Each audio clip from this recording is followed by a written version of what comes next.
ব্রহ্মপুত্রের চর ঘরে ঘরে সুখের বাসা। ব্রহ্মপুত্রের চরে ধুধু বালি নৌকায় পারাপার। ব্রহ্মপুত্রের উৎপত্তি মানস সরোবর থেকে ভারতে, তারপর বাংলাদেশে। এই বাংলাদেশের চরে কাউন চাউলের চাষ খুব লাভজনক হয়। এই জন্য চাষি ভাইরা এখানে কাউন চাল চাষ করেন।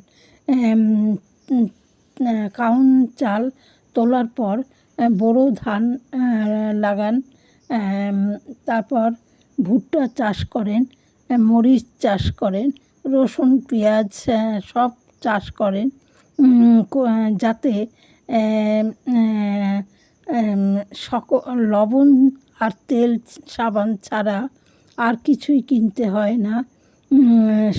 সারাদিন অক্লান্ত পরিশ্রম, তারপর সন্ধ্যায় ঘরে ফেরা। পশুপালন, গরু ছাগল হাঁস মুরগি পালন করেন এবং ঘরের খাবার যোগান দেয়। সারাদিন পরিশ্রম করে ঘরে শান্তিতে খাবার খেয়ে পরের দিনের জন্য আবার তারা তৈরি হন। আবার কাজে ফেরার পালা। তাই তারা খেয়ে দেয়ে শুয়ে পড়েন এবং পরের দিনের জন্য তৈরি হয়ে থাকেন।